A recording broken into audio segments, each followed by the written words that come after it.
We at the Container Store, and I'm just speaking as, with my Container Store hat on as the CEO of Container Store, one of our foundation principles, the company's sort of based on a set of 7 foundation principles that are all very simple but very thought-provoking. Well, kind of like the golden rule. I mean, very, very simple but very thought-provoking at the same time. Things that nobody ever disagrees with. How many people do you know that say, I don't know about that doing to others thing. Maybe that's not such a good idea after all.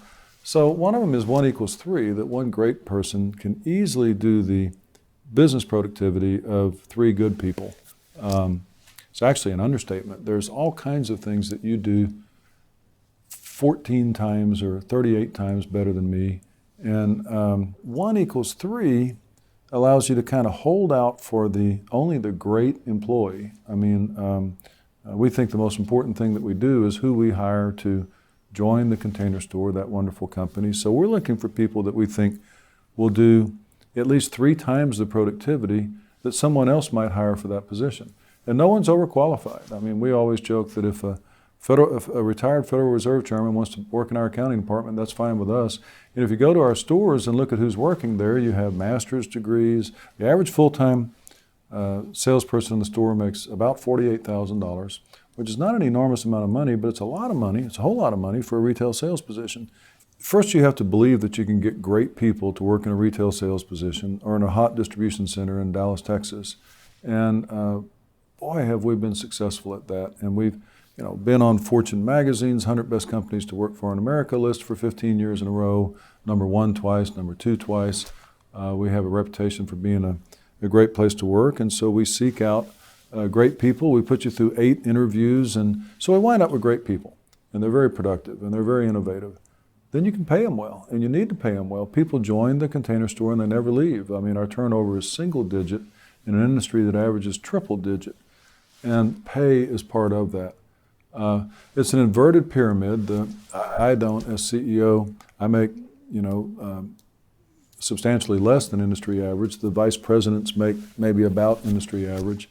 But the people closest to the customers and the people in the stores make well above industry average. In fact, we say in general 50 to 100% above industry average. That can vary a little geographically. It's different in San Francisco and New York than it is in Fort Worth and Atlanta.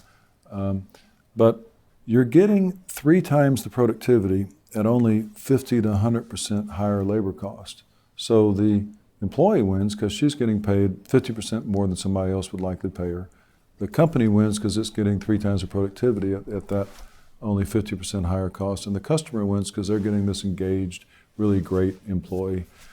When you go to the stores, the people that wait on you have been there 4 years or 8 years or 12 years. They love their jobs and they're truly interested in your storage and organization problem. So we're not advocates of paying mediocre people well. We enjoy excellence, we insist on a meritocracy, and we really believe in paying great people well. We give much bigger than usual annual increases. And I look forward to the day when we have people on the sales floor making $100,000 a year. We don't have a single one yet, but I think we will sometime, and I think plenty of people are good enough to make that.